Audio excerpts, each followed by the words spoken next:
bring your attention to our screen. The screen, which was our projection screen that had been broken, the base was broken. One of our members who just walked in, he's getting his stuff together, Ken, fixed it. It's not pretty, but it's better than when we bought it.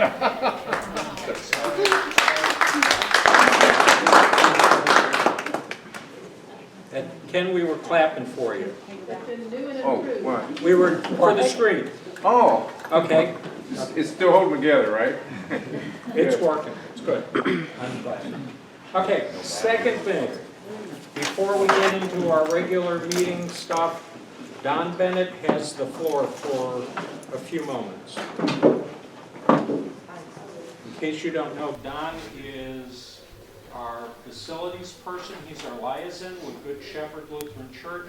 He's also a longtime member of the group, and he wishes your attention. Thank you. So our congregation is going through a period where we're kind of reimagining what our purpose is in our community besides having church on Sunday mornings. And so as part of that, we're asking some of the various groups that use our facilities to just fill out a little form about what you know about Good Shepherd and what some of the needs of the facilities are. So I'm going to pass them out. You can fill them out, whatever you want, and then just get them back to me by the end of the meeting. That's all I'm asking. And if you don't want to and want to leave it blank, that's fine, no problem. That's it.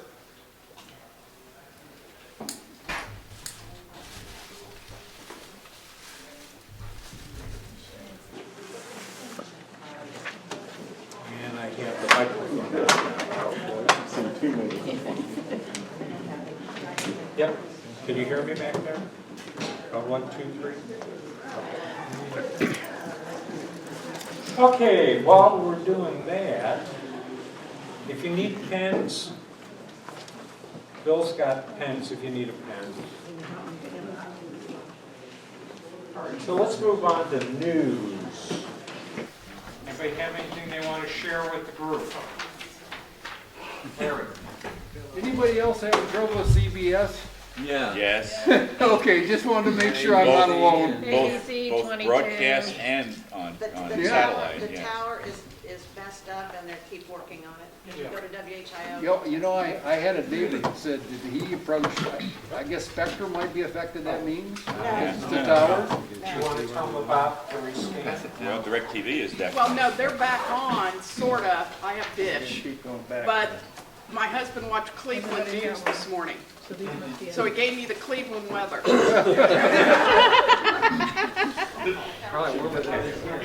other thing to be aware of is that they're reallocating channels again. All right. So if you're not being able to receive a particular station, what you want to do, this is on over-the-air television broadcast, is take that remote control, hit menu, do auto channel setup, and let it scan again. I did that 20 times. That's because they got problems with their antenna. Yeah. Okay. HIO also was having problems with the radio, and again, that was problems with the antenna. This is what happens when you defer maintenance for 35 years. Yeah. Sorry, snarky. Question. I can get Cincinnati on Wi-Fi. My antenna gets picked from Cincinnati, from CBS Cincinnati. A question. Okay. If you're using DirecTV, you mean they're pulling it out the antenna first? No. What I'm talking about is not DirecTV, and not if you're using Spectrum cable, and not if you're using Cincinnati Bell cable. What I'm talking about is if you're using rabbit ears. Oh, yeah, I know. Okay, that's called OTA, over the air. Yeah. You know, it's technology, so they have to give you a new 3-letter acronym for all the old stuff. Over the air. What they're doing is they're reallocating those digital channels, squishing them down to one side of the spectrum, so that then the federal government can sell rights to the other part of the spectrum that's vacated. Well, my point is, I use DirecTV and it doesn't have channel 7. I thought they would be able to. It's not related to the rescanning. Yeah. But they say it was a technical problem. That's because Channel 7 itself has a problem. Hardware. Really? Wow. It's the tower. Mine The came. tower is broken. Oh, really? Okay, that sounds good. If you don't, They don't got mind squirrels. IHIO to explain all that. Yeah, I guess, okay. The problem with Channel 7 had to do with, we're talking HIO, right? Yes. Okay. Has to do with the actual transmission tower. And that even affects DirecTV. Yeah, because DirecTV doesn't get an internet feed from HIO. They pull it from over the air and feed it in. I see. Okay. Okay, so, good question. Well, I And good just- news item. Well, you know, it's one of those that's going on, and I didn't know how many people are affected. Sure. I actually had a neighbor that said he went to Spectrum and says it's been a while. And I think they gave him a credit for 1 month or something like that. And I don't even know why, because you got hundreds of channels, but Yeah. they probably Well, felt. the thing is, they don't give you a refund when one of your channels drops out. I filed a complaint with the FCC. Hey, if we don't get the programming we're paying for, we ought to get compensated. Yeah. Actually, I think what you're supposed to do is talk to either, are you in Montgomery County? No. Okay. Yes. It's usually the county has an arrangement, who gets this, the cable TV monopoly. Yeah. So you complain to the county, not to the higher level. Yeah, but when you have DirecTV, you're kind of out of that. Well, and the other dilemma is you only really have a business relationship with it, like in my case, AT&T, which has got DirecTV. Yeah. So if you're really gonna talk, you almost gotta talk through AT&T. You might as well chalk the And wall. yeah, that's right. Talk to that block wall over there. I think the little banner is kind of cute. Don't call me, we already know we have a problem. All right, anyway, putting that one to the Got side. it. Moving on, does anybody else have any other news items? Going once, going twice? Yes. There's been multiple updates since our last meeting on iOS and iPadOS. 13.2.2 is the latest, and there'll be another one in about 2-3 weeks. So just there, it's good. I've already installed it. It's solid. It fixes a bug that was really a problem for me. But See, I thought maybe they had hired some of the Facebook programmers, because it's like Facebook on iOS has an update every couple of days. So anyway, so what Rich was saying is that using your iPhone or your tablets, you've had iOS, you've had operating system updates show up, and then there's another one, and then there's another one. And again, this is part of quality control at Apple, not being that which it used to be. It also is partially due to the fact that they've now split iOS, which originally was just for the iPhone, and then it was iOS was for your tablet. And well, now the tablets have a different operating system than the phone. So you have iOS, which is for the phone, and iPadOS, which is for the tablets. And there's little things, you know, they're getting their groups together, programming groups, and they're not talking to each other the way they should. So they're releasing stuff before it's really ready. Okay. And as Rich said, expect to see, it's going to be iOS 13.3. yeah, they're already in beta on that, and that'll be 2 to 4 weeks. Okay. And what I've noticed on my older devices is all of a sudden the apps use a lot of energy, and then I get an update, and then it's like, oh, hey, the battery usage is back to where it was, and then I get an update, and it's like, hey, it's burning the battery up, oh, update. That's really frustrating, because sometimes you put your phone down on your desktop, and within 2 hours, 2.5 Yeah. hours, it's exhausted. So, once again, the curmudgeon up here with the mallet in his hand. This is why I don't have my devices set to automatically update. I usually wait until it's been out there a little while, and then once I see what people are saying on the interweb, so don't work for you. Remember before there was an internet, there was an interweb? And then I go ahead and hand it off. That's it. Anybody else with a news item? Otherwise, I'll throw one in. If you remember last month, I briefly brought up a political thing about China tariffs. Yes. Okay. Just so you're aware, Apple is in the process of shifting production of some products to India that were being produced in China. They were going to switch to Taiwan, where they used to be, but that was a no-no. Politically, that's a problem. They got their hands slapped on that one. The other thing is, how many of you have somebody out in California? Okay. How many of you have seen a news report about mudslides, fires, homeless, housing? Everything. What? Well, what's going on? I actually visited Paradise in the last month. Yes? Just to see what it was like. Okay. It's amazing. I mean, when I drove up to I have a brother-in-law that lives there. Yes.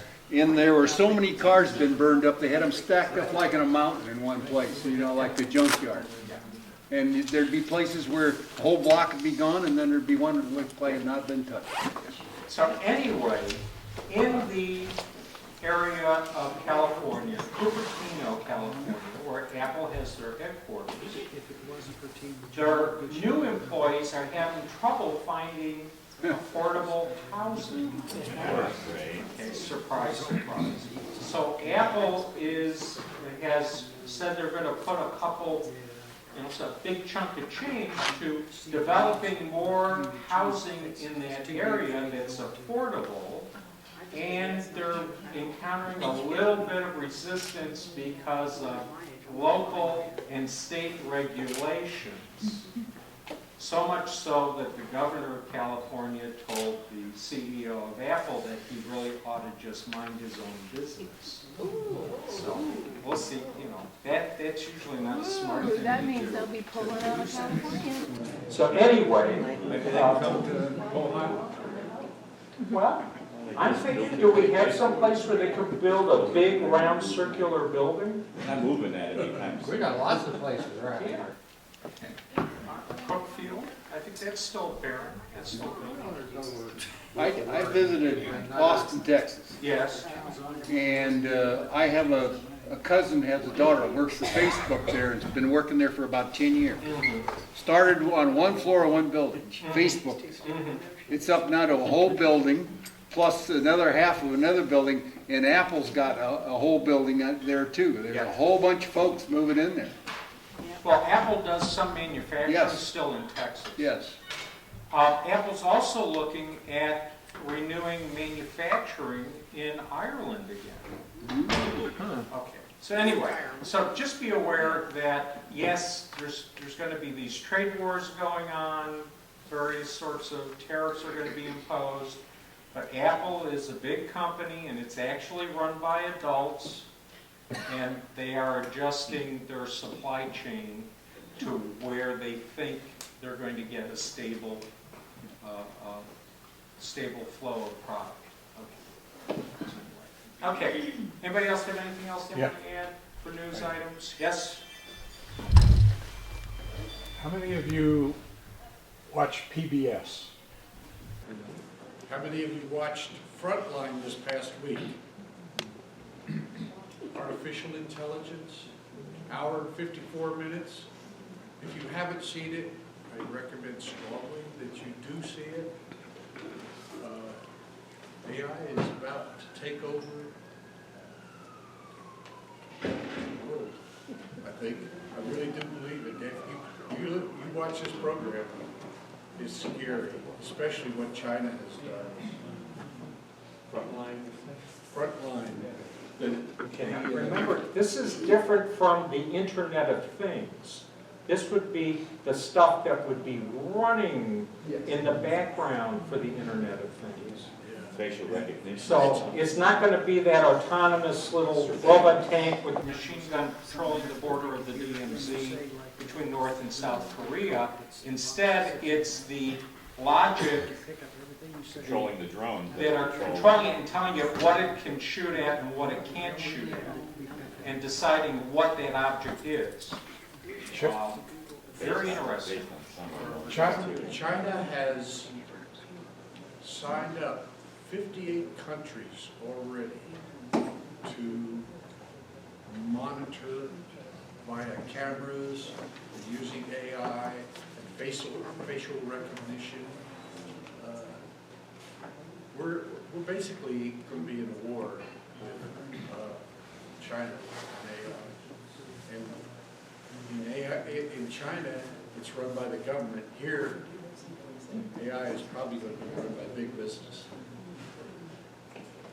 Actually, believe it or not, one of the leaders of AI right now in the United States and North America is NVIDIA. The people that make the graphics cards, they have another whole segment that's all AI. In fact, you can buy now single board computers from NVIDIA that are designed to do AI research and to create autonomous units. As with anything, technology can have good consequences or bad consequences. Cars that drive themselves so that when we get old and feeble and we don't have the motor skills anymore, we can still get around.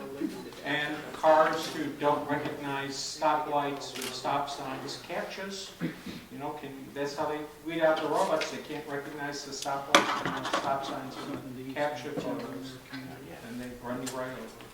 Did you ever see that? I'll pass this book around and you can gander at it. It's one of the speakers on the program. I'd like it back. Okay. Oh, Lord. One more thing, press boy. Okay, so let's go on to freebies wanted and hello, come on, stay up. Thank you. And for sale. Did anybody bring freebies in today? Somebody bring freebies? Yes, I did. Okay. Yep. I think there are 3 books over there. One's on Photoshop, I think Photoshop Bible. They're older books. One's on Microsoft Office and one's for the Mac. And they're freebies? They're freebies, yeah. Okay. They're over on that table. You reminded me of something that I should have mentioned. Is there anybody in here who considers themselves to be really knowledgeable about Photoshop Elements? Like Photoshop Elements 2019? Sorry, Ray. Nobody in the room today that really knows their stuff with Photoshop Elements. Okay. Okay. Moving right along. Anybody else bring any freebies in? A couple of, you may or may not be interested in it. There, he's holding them up right now. One is a spare battery charger for your, the older iPod Touch. Okay. And that thing in his left hand is a device that you can plug microphones into it and so forth, or the USB, plug it into your computer. Okay. So not a big deal, but anyway. Okay. Anybody want them, they're theirs. And those again, they're freebies? Freebies. Okay. Anybody else brought freebies in? Okay. Nobody else for freebies. Did anybody bring in any items that they wish to sell? Well, I don't know, who would that be? No, I kind of debated whether I wanted to classify this as news or for sale. I decided to err on the side of safety here, since you recognize me as selling things. So, what I wanted to announce was that I'm starting a company that would be assisting in planning smart homes. If you think your home is kind of like on the nursery school level and you want to get to the college level, come talk to me. But that's a matter of I'm just selling a service and actually implementing those ideas for you and just helping you if you want to say, hey Siri, what's the status of my garage door?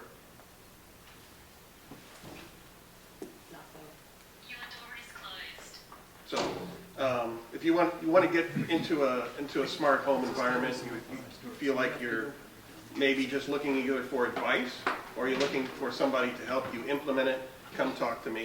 And then I just have my usual stack of regular stuff. You still interested in the watch? No. Okay. So I've got a Series 1 watch, and then some new things. Camera bag, if you have a digital SLR or a video camera and you want to carry something that looks a little bit better than a grocery bag. And then we'll talk after the break. Okay. So if you're interested in any of the things that Dan has brought today, or things he may have in his garage, or if you're interested in learning how to set up that house for a fee to do true Internet of Things, talk to Dan. Okay. Very good. All right. Help desk. Who ran into problems this month? Yes, Drew. Yeah, I use our service, and I want to say thanks to Bill and Mark, They helped I me used to out. work with you, George, remember? It worked. It was prompt and quick. So thanks. Okay, so what he's talking about is you can send an email to helpdesk at Dayton.org. Dayton.org. Go to our webpage. We monitor it sometimes, sort of, kind of, actually, we're not that bad at monitoring it, and then we respond back. Because sometimes, you don't want to wait for a meeting, or it's a little more complicated, and you want to send screenshots and whatever, and that's a great way to do it. And we do an okay job of responding. That was really quick for me. I thought, I think it was about half a day. I had to ask a friend in Poland what that file type was. And it's something that they only use in Eastern Europe. Well, the file that I gave you came from Poland. Yeah. Well, that's why I asked somebody in Poland. Yeah.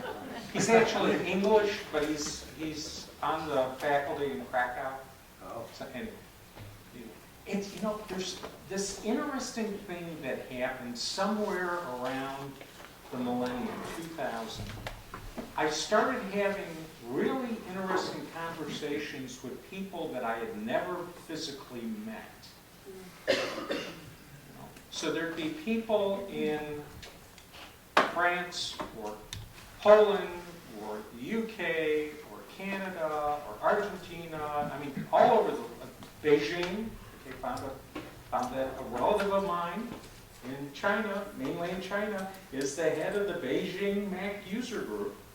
That was a little weird. That's shocking. Oh yeah, and almost a shock when there's a pub story. I won't do that one in public. Anyway, and less with people that were in my actual neighborhood. So, I still have a community, but it's not necessarily the people that are on the other side of my fence anymore.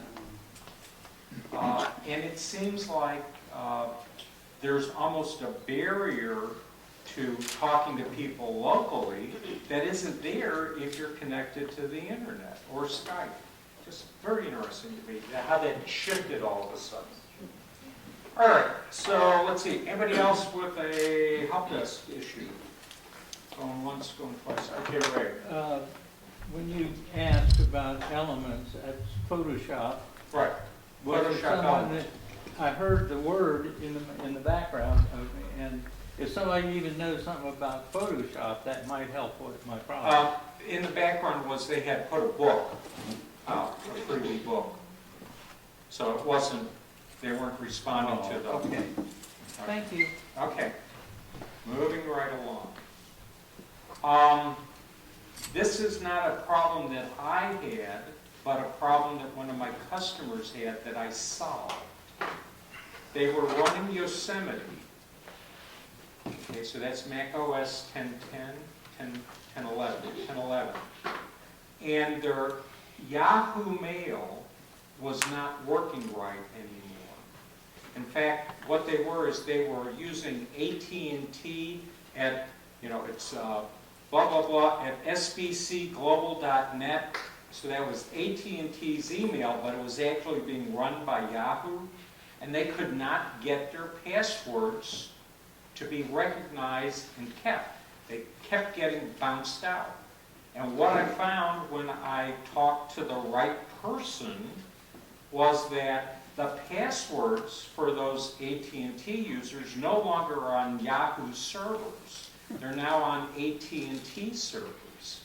But the bridge from Yahoo to AT&T, so you're logging into Yahoo, but they got to talk to AT&T to get the passwords, doesn't work on Yosemite. You got to be El Capitan or newer. Okay. So just be aware if you're doing AOL, Yahoo, any of the other ones that are now part of Oath, O-A-T-H, you've got to be at least El Capitan. And Sister Louise ran into that problem. That's why we're going to update her machine, hopefully during the break. Help desk, the other part, one-on-one during the main presentation to get her email working again. Okay, anybody else going once, going twice? Otherwise, everybody's machines are working and everything's just fine, hunky-dory? How many people have upgraded to Catalina? Okay, and good results? Pretty much. Okay. What? Yes, Bill.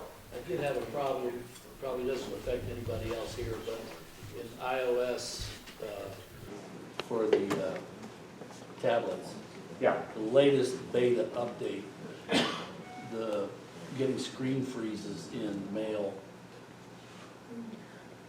Okay, so we're talking iPad OS 13.3, which is the one that's in beta. But I just noticed that there's a new beta coming out, so that may fix part of the problem. A lot of times if you just tap on your emails, they just screen freeze.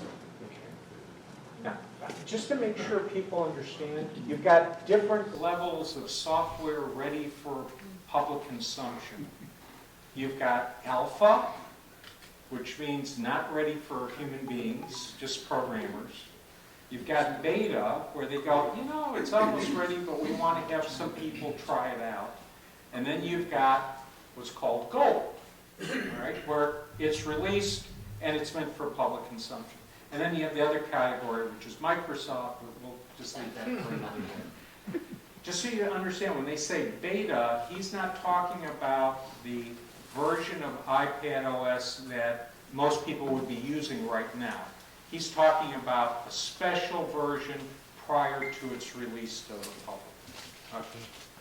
Yes, Mr. Bennett. Of the people that are running Catalina, are any of you running Mojave in a virtual system? You are? Yes. But then I run all of them in a virtual. Okay. Because I want to move up to Catalina, but I have some programs that are only 32-bit. They will not work. And they won't work in Catalina. Okay. Now, if you're going to run it in a virtual, you're going to do emulation. Are you going to use Parallels Desktop, or are you going to use VirtualBox? Haven't decided yet, so that's I would where I'm at. try try VirtualBox first. Okay. Okay. Otherwise, you know, the other ones, Fusion and Parallels, that they're all, you know, you got to buy them. So, yes, Mr. Hopper. Regarding the this 32-bit, 64-bit Yes. transition in Catalina, I had just purchased Microsoft Office 2016 because I don't know if 2018 or 2019 existing. I had bought that a year or so ago. Yeah. And so I haven't had it that long. And all of a sudden I realized that it was a 32-bit piece of software. I did a little emailing with Mark, our ambassador, and he put me onto a good website to go look at about how that I could upgrade my 2016 MS Office to 64 bits so that it could be used, I guess, on Catalina. Now, I haven't upgraded to Catalina yet, so I don't know if it's going to work or not, but I did download that and upgrade it. Now, I guess I said all that to say this, is that really true that you can get is that really true that you get an upgrade from Microsoft Office from 32-bit to 64-bit after just having bought the package for Yes. 32 bits? Yes. It doesn't cost you anything? Yes, that's correct. Okay, so Because Microsoft itself, with its operating systems, is going to only 64-bit applications. Okay, so that's a like, since it didn't hit you up with a charge on it, that's a legitimate upgrade to 64 Correct. bits? Okay, Correct. thank you. The other thing to be aware, how many of you do financial stuff like TD Ameritrade, Fidelity, you know, where you've got, there's software that comes from those companies that typically is written for PCs running a Microsoft operating system. But they'll have a version that works sort of kind of with Macintoshes. So the problem I've run into with TD Ameritrade and with Fidelity is that when you download that software, it says it'll run El Capitan or above. You download the installer, you run it, it fails. You download the installer, you run it, you fail. You do it a third time, then you go, okay, it's really not working. What's happening is with both TD Ameritrade and with Fidelity is they're downloading a package with a program called Crosstalk, which allows you to run Microsoft PC stuff. But the version of .NET that they've got in the package doesn't work anymore, okay? The security certificates on it have expired. So the resolve is to go to Microsoft, download .NET, the software developers kit by itself, and then run the installer, and then everything works. That one was like 2 days to figure out. It calls and stuff. So just be aware of it. Yes, Pam? Well, I'm part of that, but thank God I have a guru who's a Microsoft genius, and he takes care of that stuff for me. But Can I use them too? if you want. Okay. Well, sometimes I have I'll give you questions. his name and number. Okay. This is kind of regarding the Microsoft and Catalina. Kathy being my guru for Excel, I wanted to do Catalina.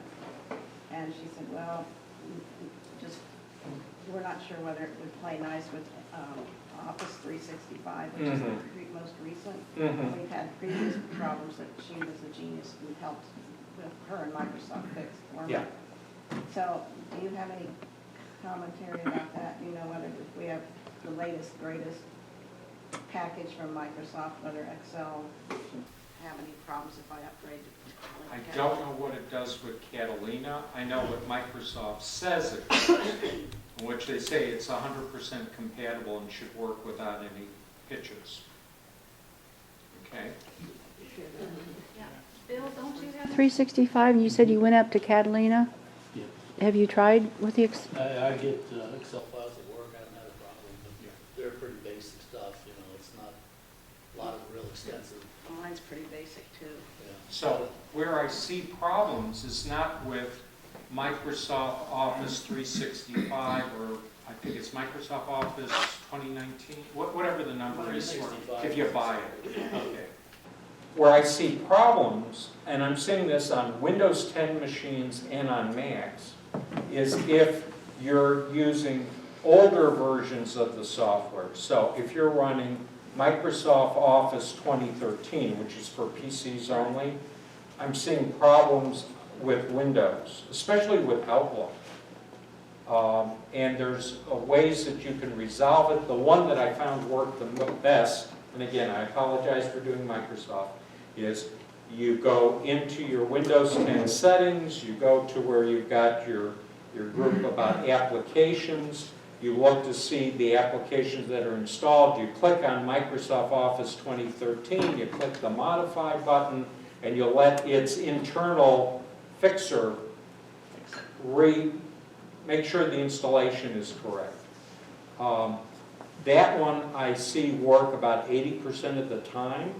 The one from Microsoft Community where you download a fix-it tool from Microsoft, it works 0% of the time.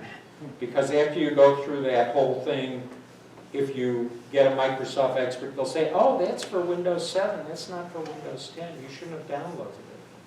And I keep thinking, you know, you should have it up there where it says not for Windows 10.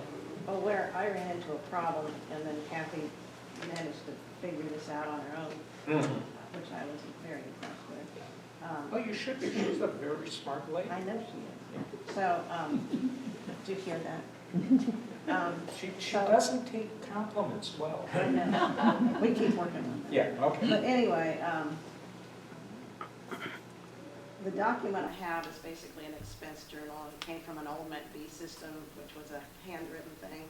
So I had like Excel from 2004 for my business. So, but it's still all it's very basic. Where the issue tended to be is I like colors. So my expense journal has different colors because it makes me do the job easier. And so that's where the problem was some of those old colors were not carried forward. Yeah. And it was throwing everything off. And I just thought that was the most bizarre thing in the world. Yeah. But Kathy spent a lot of time on the phone with Microsoft, and they finally figured out that was definitely the issue. So. Do you want to know why Microsoft redid their color palettes in Windows 10? You probably know. Well, I'm curious because there were some security issues with the way the colors were stored, and it was possible to secret executables into the color palettes. Oh, yeah. And then if you remember, 2004, Office 2004, you had all of the macros that you could do, which they stripped out when you went to 2008, 2011. No more Visual Basic. And then now Visual Basic is back in the well, I hadn't even realized that I had colors from 2004 because I had been running 2008. Yeah. But anyway, it got all resolved. But that's why I was rather hesitant to do Catalina because even though we're on 365, I just got because I have to obviously report to the feds on some of this stuff. So. Okay, so anyway, we're going to move on because I can see some of the members are getting bored. And I understand we are customer driven. Hello, come on, wake up and stay awake. Thank you. All right. Are we done with help desk for now? Remember, if you have a problem and it's something you want us to get to before the next meeting, helpdesk@tmgdayton.org. Send an email to that, and we will appropriately answer the question or ignore it. Show them on the webpage. Show them on the webpage where they get to it. Yeah, it's right there. Blue blank. Where we got it, which one is it in? Probably under resources. Resources? Okay. Bottom of the page. Email TMG Help Desk. So that's from the website.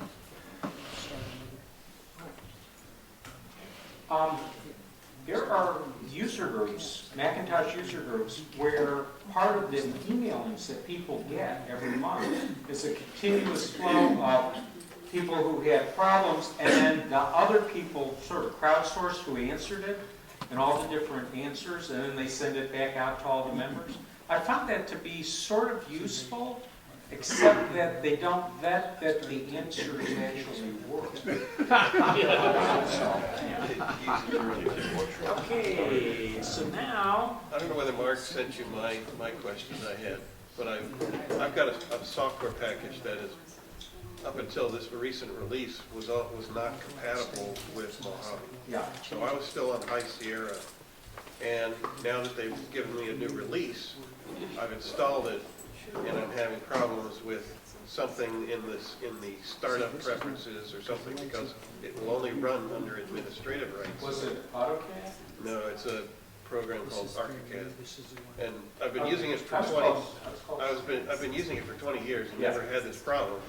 And I purposely set up a separate user account with non-administrative rights, and it's always worked for me. But now it won't run under my standard user account, but it will run under the admin account. And I've tried safe booting, I've tried everything. I've gone to support, and they just threw up their hands. So I was looking for some kind of, whether I should upgrade to Mojave, and would that be able to help clear out some of the startup preferences? I'm just out of luck. Do you have extra external hard drives available to you? Yes. Okay, so this is dangerous. What Bill would do is set up a Mojave operating system on one of those external hard drives where it's running off of the architecture, the form factor you normally would run off of, and then install ArchiCAD into that and see what it does before you take your other system with all of your data and other things. Because the system, all the preferences and everything I have is basically legacy from constant upgrades rather than clean installs. So. Yes. Okay. Okay. All right, I'm going to declare help desk is done, and it's time to go to raffle.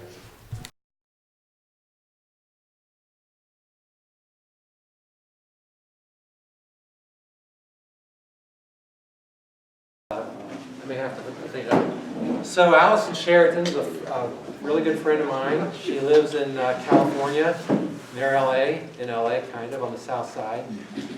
And she's a podcaster, a longtime Mac user. In fact, her podcast goes back to 2005, 2004. She does it every week. I listen to it every week. Now you know from the last time that I listened to a ton of podcasts. But Allison's been a Mac user for a long, long time. And today she's going to talk to us about what's new in Photos. So she's going to talk a little bit about Photos on the iPad, Photos on the Mac, what's new in there. And I think it'll be really good. I think you'll learn a lot from it. We'll have some time at the end for some Q&A. And so I hope you enjoy it. I'd like to hear some feedback on this. This is the second time we've done where we've Skyped somebody in. I think it adds some different perspectives on things. You hear from other people other than just Bill and I. I think it's good to hear from other people, so I hope you enjoy it. Be sure to let me know, though, what you think. I really want to get some feedback. So this is coming over on Skype, and then Skype. you're just mirroring it through the projector to Yes. Okay. I'm just sending it to the projector right up on the screen. She's watching you on the camera on my iPad. So my iPad's pointing out at you, and she's seeing your faces as she talks. And during the Q&A, I'll have to relay the questions and answers back. You'll hear her answers, but I'll relay the questions. Can you do the same thing with the FaceTime on Apple? You can do it with FaceTime. It would work. I've done FaceTime. FaceTime works great, but we're using Skype for this today. I think Skype does a really good job of data rates and stuff, so we're going to just go straight to Skype.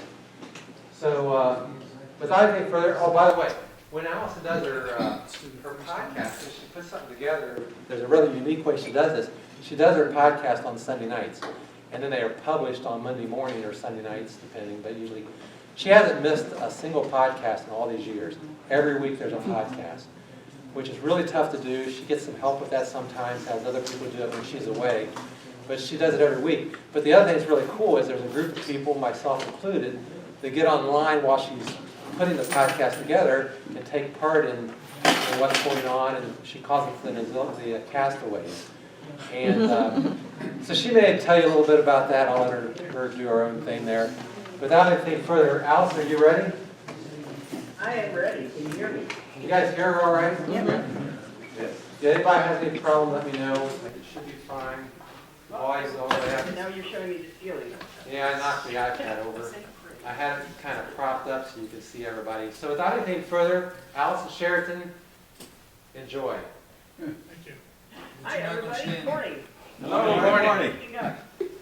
It's drifting up. It's gliding. Now that is the ceiling. I'll find a way to prop this. Just give me a minute while you're talking. I'll there. All right. Well, that was a pretty good introduction. I usually have to explain all that stuff myself, but Rick has become a big part of this live show we talked about. it's kind of a funny thing, and I kind of wanted to fold in a plug for MacDoc, if you see my fabulous MacDoc hat. I'm sure Rick has tortured you guys about how you should go to that before, am I right? Oh, yeah. I told you all about MaxDoc. Yep, it's a great Can you thing. stand left or right so we can see? I'm gonna move so that you're Oh, out okay. to stand up. Keep going. So anyway, Rick became my friend through the live show. One of the main things that Rick does, a lot of people have little jobs that help us out, is Rick is in charge of telling us whether our audio is working. He gets in this live show early and he does a sound check with us, so he became a big part of that. But the cool thing was when I went to MacDoc, I get to meet him in real life. So that's my little plug for why you should go to MacDoc, meet interesting people. I'm glad he showed the podcasting here. I can answer questions about that at the end because one of the things that's hard to follow is how many podcasts I have. There's an awful lot of them and what they each are, and it's kind of fun. But that's not why we're here today. We are here to talk about Apple Photos. And let me pop that down for a moment. Oh, now you see yourself, aren't you? Uh-oh. That's probably not what you wanted.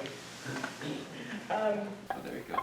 Let me do this. So I've got two things going here. I've got Apple Photos running on the iPad here, and if I'm clever about it, I can switch over to Apple Photos on the Mac. Did that work? Did you see two different versions? Yes. Yes. Yeah. Looks great. Okay. Yes. By the way, he said Q&A at the end. I do this stuff kind of on the fly, and I'm real good about rolling with questions. So stop me, holler out, and ask questions in the middle anytime I say something that you want to challenge it, or even if you have a better idea, which happens all the time in my talk. So don't worry about being polite to me in that. So what I wanted to kind of talk about today is that there's two different groups here I'm betting in the room. There's die-hard Mac people like me who, given the choice, will always do stuff on the Mac over doing it on iOS, and really prefer it that way because it's way more efficient and it's a much better way to do anything. And then there's people like Rick, and people like Rick believe everything has got to be on the iPad. He's a die-hard iPad guy. Given the choice, he will always use his iPad first. I'm guessing that's the case here. We've got some of each. Is that right? Yeah. That's right. Yeah. Yes. So what I want to kind of try to show is how similar and at the same time different Photos is on the two different platforms. So I'm going to kind of try to jump back and forth and talk about why you might want to use one application over the other, one version of Photos. So the end of my story is not going to be that Apple Photos on the Mac is better, and it's not going to be that Apple Photos on the iPad is better. It's going to be that iCloud Photo Library makes you not have to choose. So I'm using, this is a little scary, I'm flying without a net here. I'm showing you my real Photos library, and it's the only way I can really do this effectively is if you can see some real photos that are syncing back and forth in the cloud. So you're looking at my actual Apple Photos, and you'll see that in here you can see all the same photos between this version and this version. You're seeing the exact same stuff. Now ignore this in here. This is somebody asked how the setup was done with Skype. So clearly you guys are nerds and like to know how stuff works. I'm projecting my iPad screen by I opened up QuickTime. And I told it I wanted a new movie recording, and I used this little toggle here to change it to show my iPad. So I'm showing you my iPad screen. It's plugged in via USB-C to my Mac, and it's looking like it's a camera. So I could record this if I wanted to, but I'm not going to record it. But unfortunately, every time I hover, that thing is going to show up, and there's really no good place to get it out of the way. I get to choose a corner. Maybe, and if I tap, it goes away, but as soon as I move my cursor, it shows up. So pay no attention to that piece. So let's look for a moment at Photos for a minute on the iPhone. I'm sorry, on the Mac. I'm going to probably mess it up quite a bit. You'll notice I like taking pictures of birds of paradise here. So if I go into one of these, the biggest thing I like about Apple Photos on the Mac is that I can name my photos. I can go up here and I can call this bird of paradise. And now, if I go into, if I escape back out of here, and now if I did a search for bird of paradise, you'll see that I've taken a lot of photos of those, and down at the very bottom, you should see where's the one I just took? Oh, great, you didn't find the one I just did. Great demo. Yeah, of course that happens, right? Bird of paradise. Was it called birds of paradise? Let me just type paradise. Let's see. Paradise. You don't know what we'll get a picture of now? Well, that's interesting. Huh. I'm not sure why that's not working. That is very odd. Well, imagine that worked. It really does. I'm a big organization freak. I love having my photos named. I don't tag them, so I'm not completely crazy, but I do name my photos, and I like to be able to do that. You absolutely cannot do that on the iPad. I don't know why they don't include it, but they don't. They've decided that, I don't know, they hate me. They won't do it. There's also a lot of really cool extensions you can use for photos. Let's go down to one of these. Let's go down, and if I go up to the top here and I go into Edit, I can go to these three dots, and I can use extensions for photos from other applications. So this is, I'm a big fan of an application called Affinity Photo, and I can go in here and I can choose to retouch the photo. These are all separate little extensions written by Affinity. This is by no means an exhaustive list. These are just the Affinity Photo ones. You can get them for Pixelmator and a lot of different applications. Now you can do that on the iPad, but whoops, I knew I'd go the wrong way once. In here, I can select that same one of those photos, and I can go into Edit it, and I can find the three dots in theory. I'm running on 3 screens here, by the way, so I get confused which one I can touch and which one I can't. There it is. The 3 dots are in the upper right next to Revert.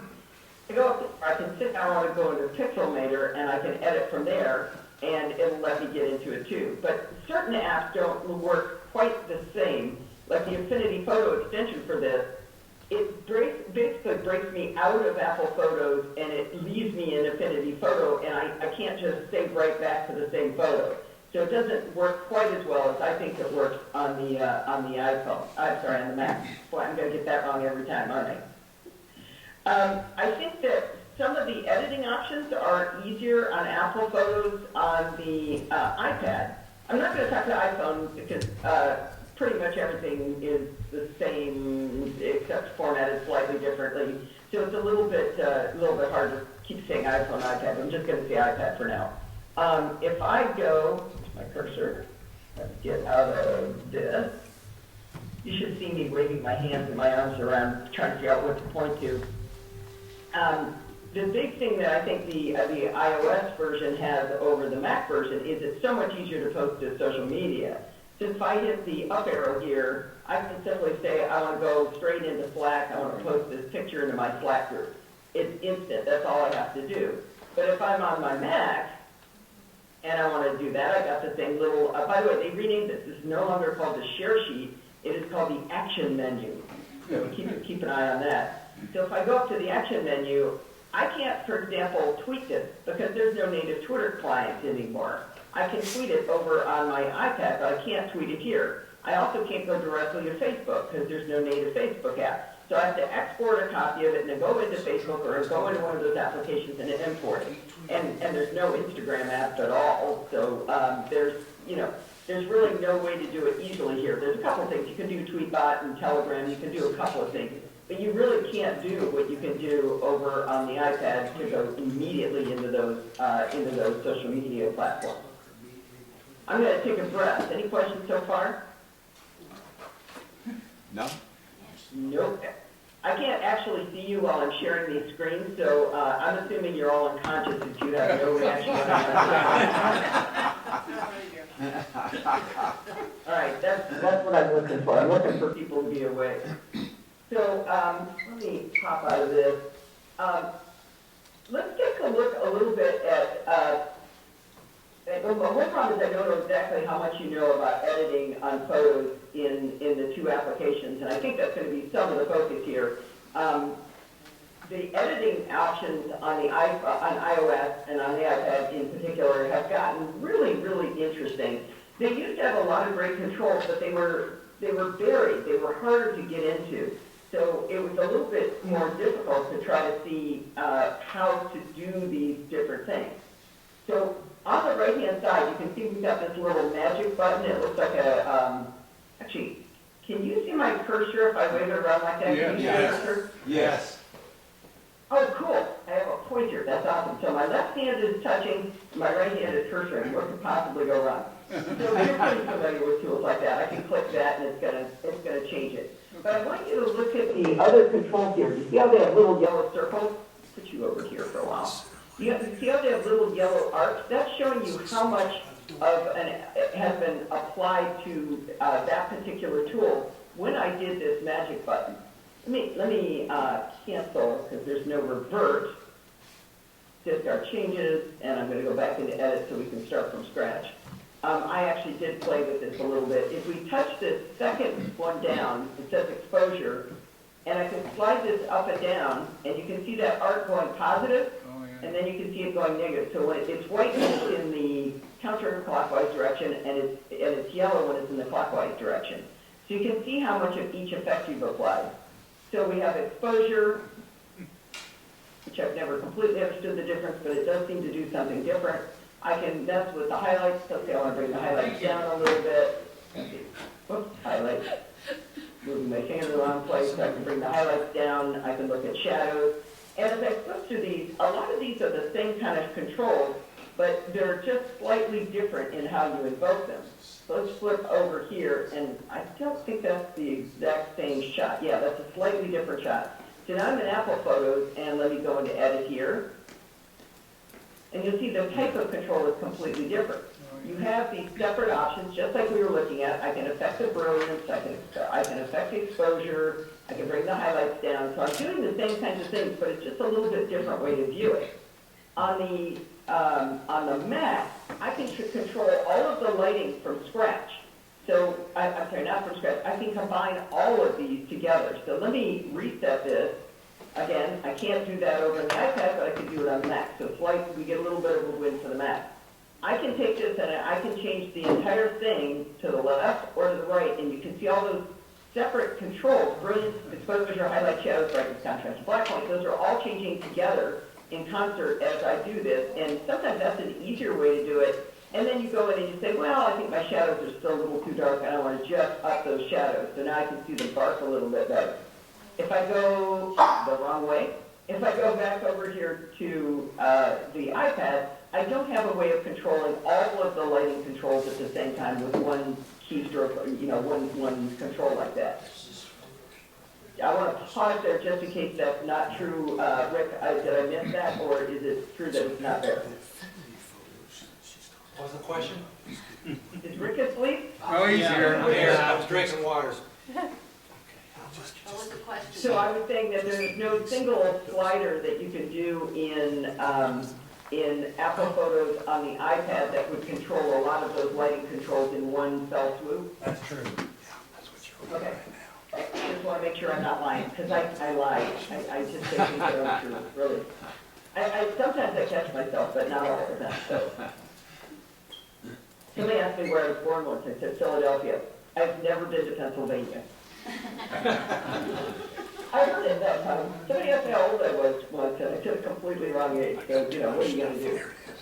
I really like doing these controls here on the iPad, doing these little sliders. I don't know, something about sliding this up and down and seeing that little arc. I don't know. That is pleasing to me. I like that method too. There's a few, another thing that's missing on the iPad over the Mac is sometimes you've taken a picture, like, if anybody's been on a cruise to Alaska, they've taken about 6,458 photos of icebergs, and they're all blue when you get home, right? Yeah. So what you want to do is you want to change the white balance on a photo, and this will be, let's see if there's a better photo to do this on. I'm going to just take a chance that I don't want to go too far in here because who knows what's in my my library here. Don't want to go too far. Oh, there's an adorable picture of my grandson here. We'll mess up my picture of my dog Tesla. So let's say that I didn't like the white balance on this. It does happen to actually look perfectly good. But if I go down into white balance here, I can change the warmth like this, back and forth. You can see I'm making it real orangey looking, and now it's real blue. I can do that. And let's see, on the iPad, which might be this way, oh, she guessed right. I'm going to discard changes on that one. Let's go back and see if we can bring up Tesla on this one. Where is she? There she is. In order to do that same thing here, I think it's under, let's see, it's in lighting, but one of these has a temperature droplet thing. Is that one it? Yes, I got it correct. So that's warmth, and that's going to do pretty much the same thing. Looks a little bit different, right? Not quite the same how it's working, but it does give you a warmth thing. But what I can't do with that is I can't do an auto white balance where I say this is the true color of neutral gray. So I've got this little eyedropper here, and I can say this is floor. Well, let's go right in there. I can say I know that's real gray, and I hit that. You see the color kind of changed across the board.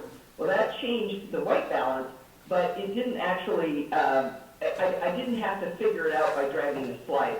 So that can be really handy if you use a big girl camera, for example, and you take pictures of icebergs, or you go out and you forget to set the white balance for the exposure you're using. Maybe you left it on incandescent on your big girl camera, and you go outside and you take pictures in the sun. The white balance is going to be all up. Or again, those icebergs, you're going to want to be able to use that. So does that make sense? The difference between those two? Any questions on that? No. Looks good. No. Looks good, go Okay. ahead. Let's, don't be shy, like I said. I'll be done in 14 minutes if you guys don't ask questions on the way. So. Allison, could you show us how you do this using the extension with Affinity Photo? What I would do with it? Yeah, could you show us how you would change this photo with Affinity Photo, the extension? How it's going to differ? I'm going to change a different photo just because, let's see, am I on that? Yes, I'm on this one. Just because it's one of my favorite things to do with Affinity Photo. One of these had, well, let's say I didn't like this trash can. This is a classic thing. I really like the feature called in-painting in Affinity Photo. So I'm going to go up here. So Affinity Photo is a $50 application that is pretty complicated. It's a real competitor to Photoshop. I follow some Facebook groups for Affinity Photo, and these people are doing bananas work with Affinity Photo. I am a rank amateur compared to what these people can do. They do amazing work. So if you're a big old Photoshop person and say you've got Photoshop CS6 and you don't want to pay for the subscription, you don't want to move up to that, but you want to go to Catalina and Photoshop CS6 is 32-bit, and you got to do stuff, then you might want to consider Affinity Photo. $50, they've come out with 3 or 4 big revs of it, and they've never charged extra. And there is Affinity Photo for the iPad. I think it's $20. So great software. So anyway, that's my little ad for that. But I'm going to go into Affinity Retouch, and it's going to turn off Live Photo.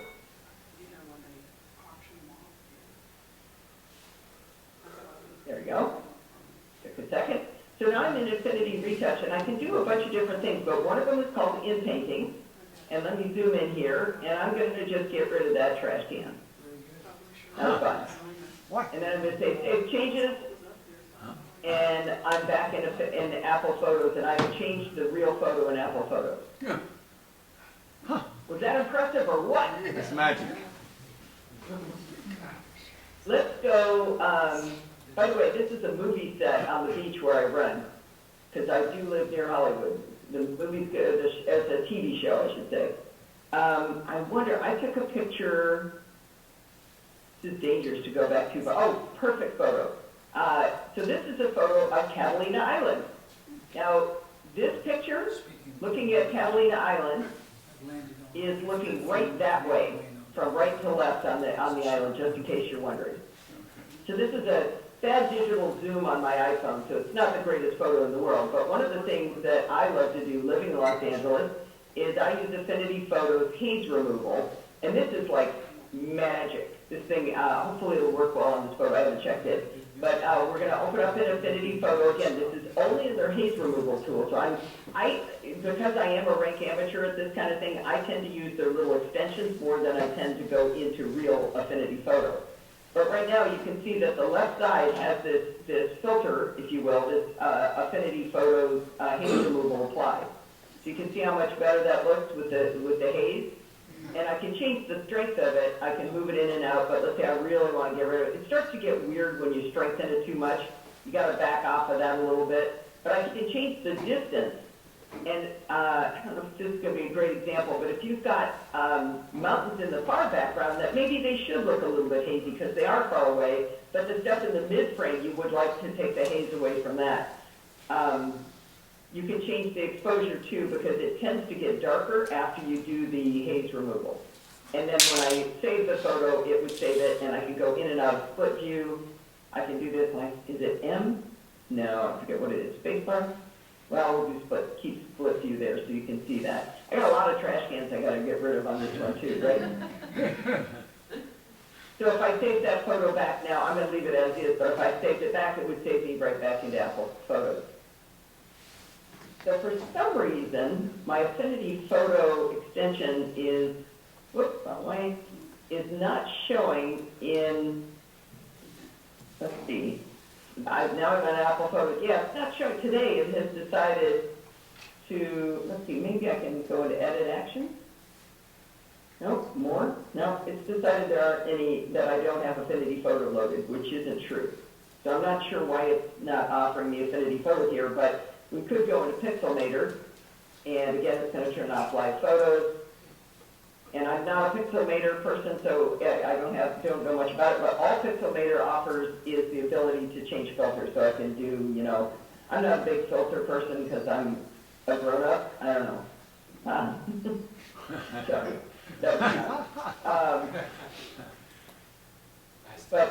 Anyway, I don't know why Apple Affinity Photo isn't showing up in here. Affinity Photo does work on the iPad, and it does have extensions, but for some reason, today, since I went to iOS 13, I guess it's decided it doesn't want to play. So another thing I wanted to show, did that answer your question about how that works with those extensions? Yes. Yeah, looks good. Good. There's a lot of, sorry? Looks good. Okay. There's a lot of different applications that do offer extensions. I just am a fan of Affinity Photo, and that's why I was showing that one. There's a couple other differences. If I go into sharpness on the iPad here, I can change the sharpness. I can sharpen that up so it doesn't look good at all. But if I go, which way do you think it is, right or left? Oh, there we go. Let's go into the same photo just so we can see. Back here. Go back and look at Tesla again, because that's a fun photo right there. If I go to edit here and I go into sharpness, we have a lot more controls. Where is it? Sharpen. We have intensity, edges, and fall off. So we can do essentially what was going on in the other one. I can increase the intensity, but I can also change the edges and the fall off. And I'm not 100% sure which one of those does what, but you can play around with these sliders and get the effect that you want. So that's a little bit of an explanation of some of the differences between the two. If you're on your iPad, maybe you don't really want to spend all that much time messing around with sharpness, or maybe you want to have a little finer grain control. So there's like I said, a couple of differences here. One of the things you can do on the Mac that you can't do on the iPhone or iPad right now is you can do selective color. This is crazy. I'm going to grab the red from her collar, and I can desaturate just that one color. And actually, I'm sorry, in this case, she has, bad choice. She has red in her coat, and so does Cabinet, so that wasn't the greatest one. But let's see, what color could I pick that would be the same? Maybe this pink. Let me grab her tongue and see if we can make it look really crazy. So now it's going to change the saturation of her tongue. There we go. So you can see how saturated it is.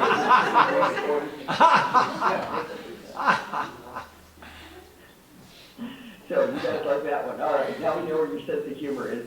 But, you know, you can change the luminance there. It's brightened it up. It's darkened it. This can be an interesting effect sometimes if you want to desaturate a photo but then saturate one piece of that photo. It can be a real interesting effect. That's amazing. You also have control of levels and curves to change your adjustment and exposure here. You can see I can adjust with curves if you're interested in using that kind of a tool. or you can do the similar kind of thing with your levels. I tend to use this one more with my big girl camera. This is a well-exposed photo, so I've got lighting, I've got the full spectrum is pretty good on this. Let me revert this to original and find a worse photo. Usually I can take a worse photo if I use my big girl camera. Actually, that was not, so let's see what would be. Well, actually, let me just show off everything adorable. This is my daughter and son when they were little kids. Her son is now wearing these costumes, so that's why I got that. But I can go into the curves here. Now, unfortunately, that one's well exposed too. Sorry. Sometimes I'm smart enough to bring up just a picture of some ice cubes. Now, unfortunately, most of my pictures are well exposed. Oh, there's my teeth. I was afraid of that when I scrolled around here. I get into some weirdness. Anyway, you get the idea that those two things are slightly different. Let's see. I showed you how you could erase that trash can, but using Affinity Photo, but you actually can do some of that using Apple Photos. There's the retouch, it's a little Band-Aid, and it's not quite the same kind of tool. It's a little bit better for getting rid of blemishes, but I can change the size of the tool here. And let's see what it would do if I wipe over that trash can, see if it'll get rid of it. Now, you see, it didn't really do the right kind of job. But if there was, I did an undo there, if there was something I wanted to get rid of, literally a blemish on somebody's face, I'll tell you a little trick. If you want people to think you're an amazing photographer, take pictures of them and then do things like get rid of blemishes. And they'll think, I've got some tricks to whiten teeth and take out wrinkles. I have relatives who think I am the best photographer ever. They don't know that they do it for them. So you do have that fine grain control here on Mac to retouch using the Mac app, but you don't have those same controls over on the iPad. It simply doesn't exist. But let's not see. I'm going to see if I can real quickly take a photo. This is going to be on the fly. What could possibly go wrong? I'm going to take a photo of a piece of paper on my desk. Actually, well, let's do it of my keyboard because that'll be even more entertaining. So I'm going to, right now, pay no attention to the man behind the curtain. We'll see whether the thinking gods are in our favor. I'm going to take a picture of my keyboard, but I'm going to take a picture of it at an angle.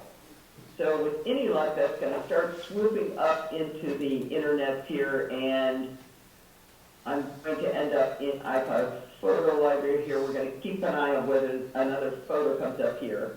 I'm going to go to all photos, and we're going to watch this. You'll notice that I have a few photos. I have 75,840 photos. And this, to me, is the best illustration for why iPod Photo Library is the bomb.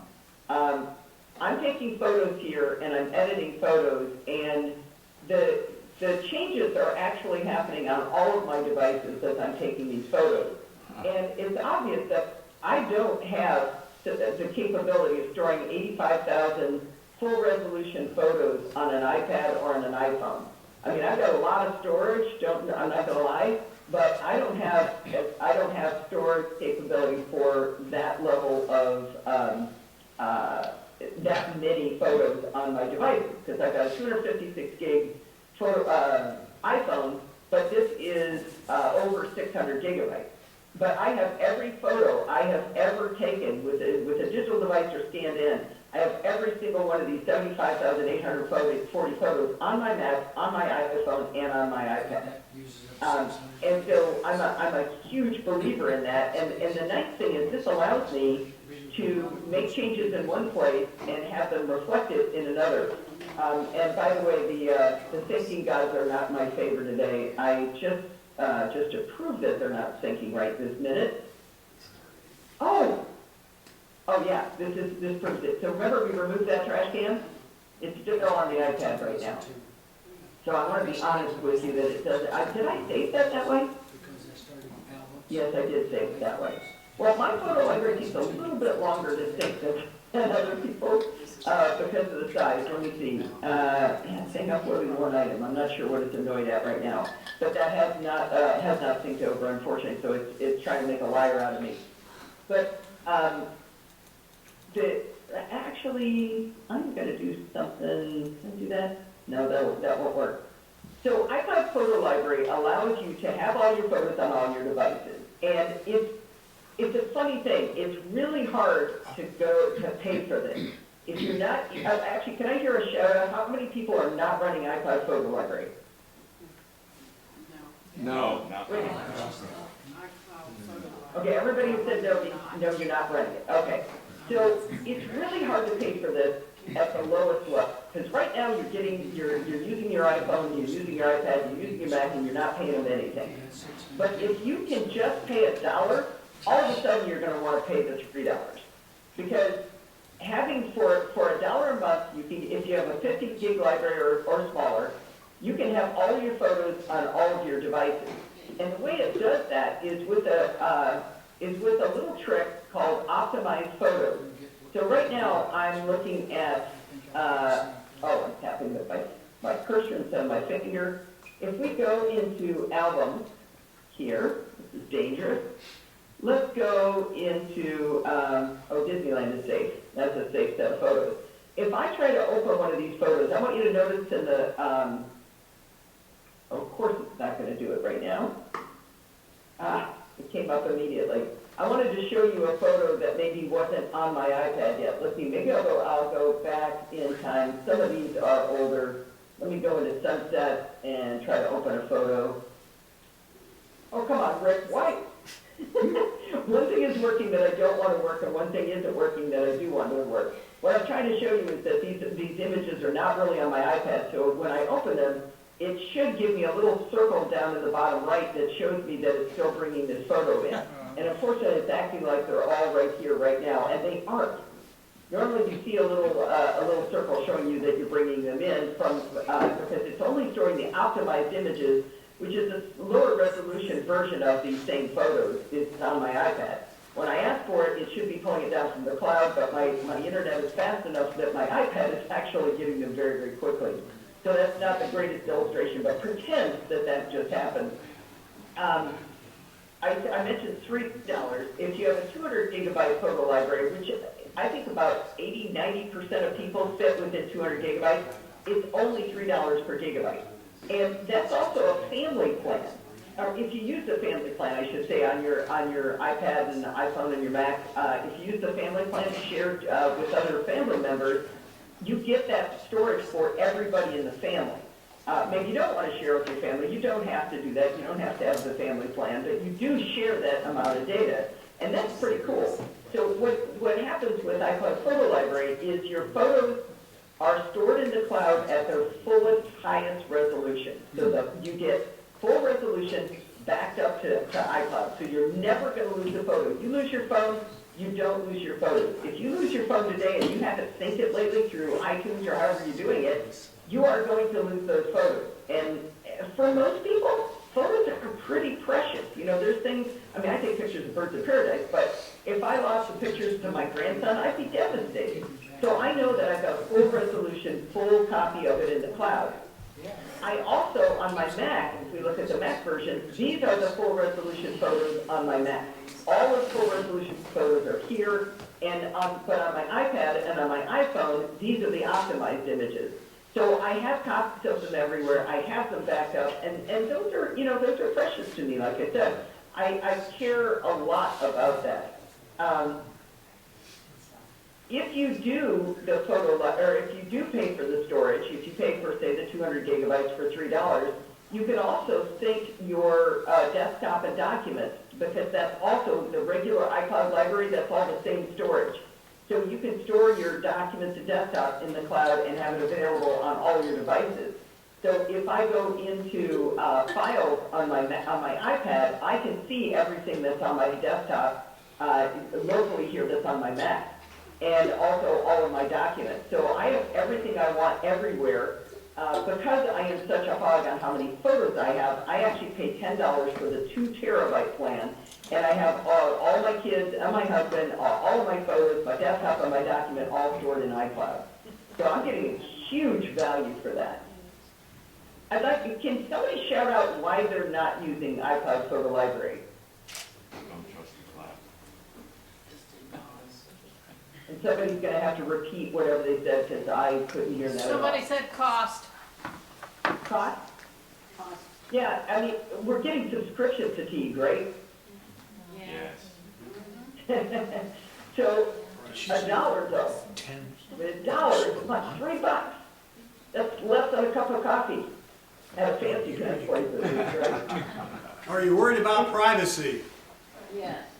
I personally am, yeah, that's the question I was hoping to hear. I don't worry about privacy because I know what Apple's privacy policies are. Apple sells us these devices for excuse my French, crap ton of money, right? We pay a lot for our phones, we pay a lot for our Macs, we pay a lot for our iPads. They're very expensive, they're very good. Everyone sitting in this audience sees the value of what they're paying. But that means they're not in a business model where they're selling our data. Google Photos, on the other hand, you're getting that for free. And that means they're selling your data. Because, I shouldn't say it. If you're getting something for free, they're making their money some other way. People, by and large, are not just altruistic, and Google is definitely not. They make a lot of money. And the way they make their money is they use your data. So they are using your photos for face recognition. They're using them for targeting ads towards you. If you got a lot of pictures of dogs, I bet you're getting a lot of dog ads. And so it's great to use a service like that and understand how you're paying for it, because you are paying for it. With Apple, you're not paying through your privacy. You're paying with your checkbook. You're actually paying that $3 a month to have this service, and they're storing your photos and they're storing them securely. So I actually don't worry at all about privacy. You know, Apple is not perfect. Apple will make mistakes. Things will happen. But they're not using the pictures of my grandson to sell me K-pop. Facebook is doing that for me. They're selling me K-pop ads. So does that make sense? Yes. Yeah. Kinda. Kinda. Yeah, I mean, everybody's got to make their own decisions of who they trust. I'm betting that the people who are worried about privacy in their photos are using Google services. Am I right? Maybe you're staying away from Facebook. God bless you. I'm sucked in. I use Facebook, but I understand that, you know, the risk I'm taking doing that. Any other questions on that in particular? Other questions? Nope. Continue. New question. I think we're good. Did you have a question? Hang on. If you've got 50 gigabytes of photos on the cloud, and you decide you want to stop paying, do they dump your pictures, or do they tell you? Audio. So the question was, if you've got a lot of a large photo, you guys. The question is, can you hear me? Oh, there you're back. Yeah, the question was if you Yeah, have. I want you to just said that. Yeah, the question was if you have a large file, a large database of pictures, and you decide not to subscribe anymore, you turn off your subscription, what happens to the photos? So in Apple Photos on the Mac, you let me show you that one. If I go up to Photos Preferences, this shows download originals to Mac. So if you keep download originals to this Mac turned on, and then you make sure all of your photos are there, and then you turn off iCloud Photos by ticking this box, which I am not going to do, and I'll spend why in a minute. And then you stop paying your iCloud Photo subscription. The photos will disappear from the cloud, but they will still be here because you've downloaded the originals here. Make sure you do that. That's a crucial piece. I'm trying to remember, maybe Rick can refresh my memory on, in photos, actually it's probably, let me go into System Preferences. I have to move this to where I can see it. I have cataract surgery, so I have perfect vision at computer distance, but you get an inch out of that, I can't see anything. Let's see, maybe photos here. Yeah, there's GCI Cloud Photos is a toggle right there. You don't have the full-size images on your iPhone or iPad anymore. So when you turn that off, I'm not exactly sure what would stay on your iPad. You can change it to download and keep original, but if your photo library is bigger than your iPad, that's not going to work. Yeah, you're right, Allison. If you turn that off, only things that are fully downloaded on your iPad are going to stay. Everything else will go away on the iPad. Right, so if your photo library is bigger than the 128 gig storage you have on your device, you're going to run into problems. But that's the problem you have right now, is you can't put all your photos on your iOS device, right? Yep. I think I want to show, remember, question? No. I'm looking for storage. Where is storage in 7? It's under general usage. iPad storage, right there, you're pointing at it almost. Right there, iPad storage, right in the middle of the screen. Oh, there we go, okay. So what I wanted to show you is that I have that 600 gigabyte photo library, and actually, I'm going to pull behind the curtain here. We'll go to Allison, we'll go to pictures, we're going to look at my photos library, this one, and I'm going to do get info. And it'll start calculating size, but it's going to take a while because it's so big. I believe it is about 600 gigabytes. But you can see in here, look how small photos is. I have 111 gigabytes of 512 gigabytes used. I bought an iPad that's way too big. So I could actually have more photos stored locally than what it's doing right now. And that's probably one of the reasons every photo I look at is going, yep, got it, yep, got it, yep, got it, because anything I've asked for it's keeping it present locally on my iPad. So it's really impressive how Apple just manages it for you. I don't worry my pretty little head about how big my photos library is. I don't ever worry about it. I have to keep buying bigger and bigger Macs. I have to have a 2 terabyte disk because my photos library is so big on my Mac, but I don't worry about it on my iPad.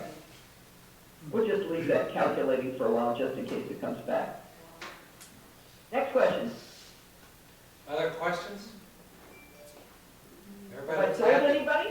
Oh, we got one over here, yes. What system of Mac is she on? Like, is she on High Sierra or She's Mojave? on, Alice, they want to know what version of Mac OS you're using. Oh, that's Catalina. Okay. Catalina. The way you can tell is there's a picture of Catalina on my desktop. Yeah, I knew that. I just thought I'd let you answer. You know, that's a funny thing. I just want to tell a story that really surprised me. I upgraded my mother-in-law to Catalina last weekend, and she has a photograph she took of a painting of the cabin her father built. And it's her childhood cabin, and it's extremely important to her. This painting is just so precious to her, and I made it her desktop, and she was really happy. And then we walked into the other room where my husband had upgraded my father-in-law's machine, and he had this picture, and she went, "Oh, I want that." That really surprised me. I was really shocked that that's what she decided, but it's a real pretty picture. And it changes during the day, like at sunset, the sun is setting, it's real pretty.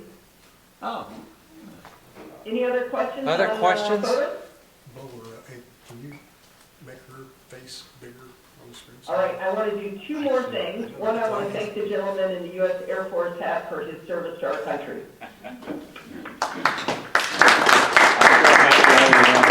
There's probably in this room a lot of Air Force because we're right near Wright Patterson Air Force Base. And how many here are retired from the Air Force?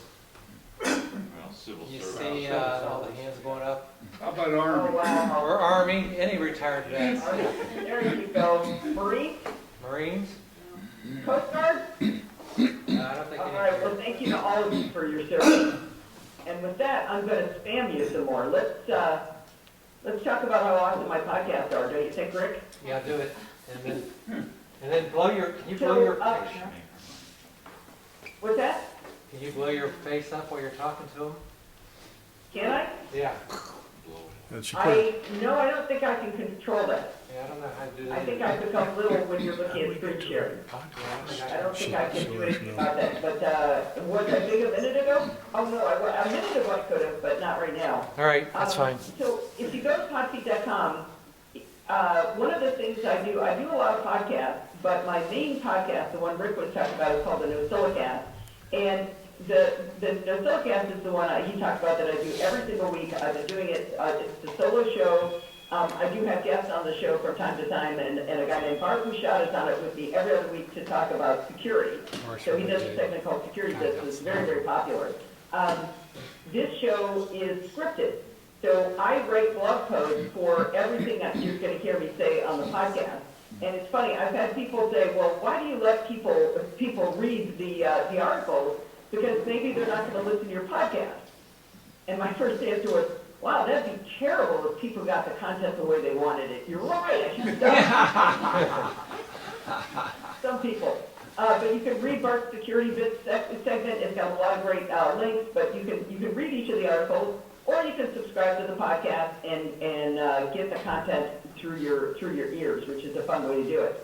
I'm going to skip over Chit Chat Across the Pond, but I want to explain these two because that's how you explain this one. Chit Chat Across the Pond Light is where I interview people I find interesting, usually in technology. Last week, are you guys familiar with the Omni Group, Omni Outliner, Omni Grapple, Omni Focus? Yes.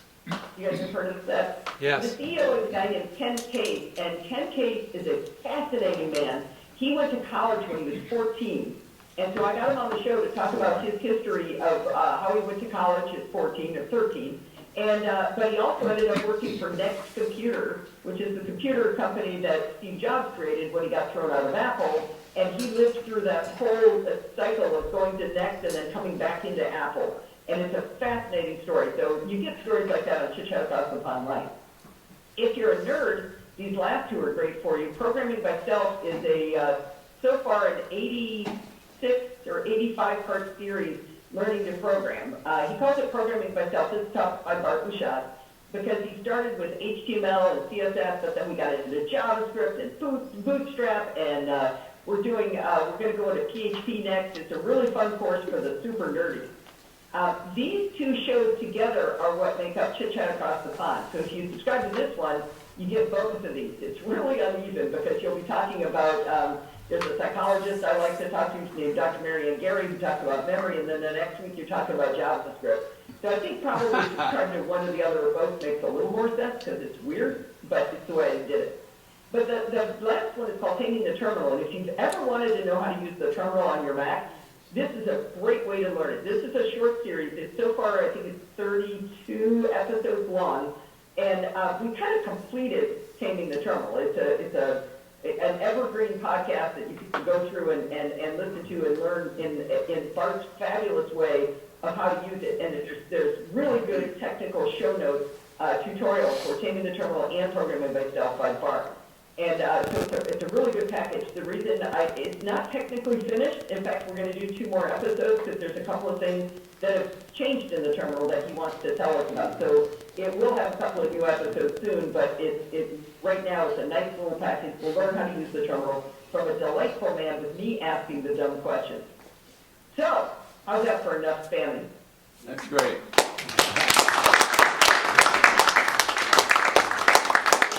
Did I invade my feet there? You're right on schedule. Yes, Dr. Grinch. It was really good. So we really appreciate that, Allison. Really great job with that. Any last questions before we let her go? I'm going to slide somewhere. I'm trying to find a spot so I can Oh, I slide just camera. noticed my phone's library finished reporting its size. It's 693.27 gigabytes. And I know Allison's patient. I have a very large photo library. And I do the same thing. I download it to my Mac. And so if I take a picture, this is what I love about iCloud, using iCloud for this, and I'm not trying to make a pitch here, but if I take a picture here right now, in a matter of minutes, it downloads to my Mac, then it downloads to the hard drive on my Mac, because I have an external drive storing it, and then it's instantly backed up to another place, so I have a backup. If my photos are ever lost, I have that copy.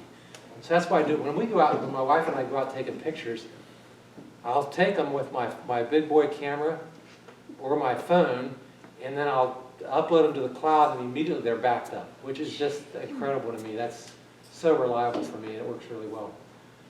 Nothing else? I never finished the thought. Oh, go ahead. There was a thought, I know you got to go, but I'm going to show you this really, really quick. This is one of the things that the iPad can do that the Mac can't do. Can you indulge me for one more minute? Oh, yeah. Sure. Yeah. Let's do this. I know what you're going to do. Do it. Okay, so this photo is a photo of of a screen, of a rectangle. Ah, crap. I needed a photo that was of something rectangular. I took a picture with my phone and I got distracted. Oh, here's a great one. I actually use it. So this is something that happens all the time.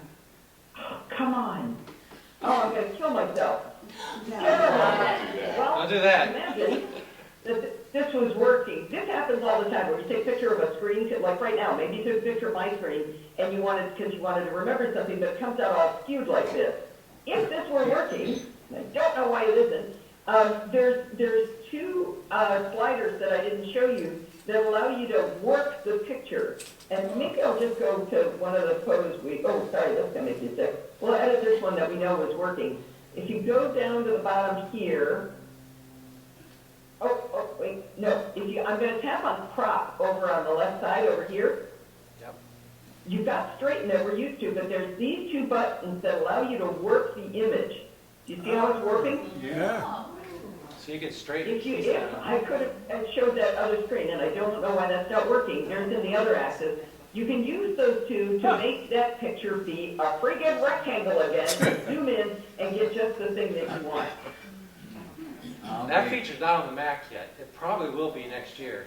But that feature's only on the... And I think that's part of what's fun is that this actually does allow the two different, I don't know what's wrong with my photos. Maybe because that's odd. I like the fact that the two are leapfrogging each other. The Mac used to be way ahead, but now the iPad has things that you can't do on the Mac. So the real answer, as is my message for today, the real answer is just use both. And with iCloud Photo Library, you don't have to choose. You can choose the app that works the best for you. Now I'm going to stop talking. Thank you so much. One more question, then we're going to go. Go ahead. Quick question. How do I find out how many gigs of pictures or photos I have On your the iPhone? cloud? On your iPhone? Yeah. Go into settings. Wait, he asked a different question. He asked in the cloud. You went in the cloud or on your phone? Right. I want to know how. I'm in settings, but I'm under. You want to know how many are on your phone? I'm on my phone. I want to know how many gigs of how much I've got up in the cloud. Wow. You go into your. Can you do it on your screen, Allison? You know how to do it. Yeah. Let me show you. Well, I'm going to go where I would go. Let's see. Start sharing. I'm going to go where I would go. I would go into settings and into iCloud. Okay. Wow, something is really wrong. Unable to load storage info. Yeah, it's not enabled. I have a serious problem going on. You go into there, then you click Manage Storage. You're okay if I sync it over to. No, but managed storage just shows the graph, right? No, you can get the list too if you click the Manage Storage. Okay. So you're not getting it to come up. Unable to load storage info. I wonder if there's an iPod bars going on right now. Hang on, I'll try it on my phone. He found it. Or am I just special? So that was under, it says in settings, iCloud. Mine's working fine, so there's something going on at your network. Yeah, he worked his. Okay. All right, I'm going to get going because I'm late to go on my run on the beach wearing my MacStock hat. Everybody, remember to go to podsy.com and download the podcast and love everything I do. Thank you very much. Thank you. Thank you, Allison.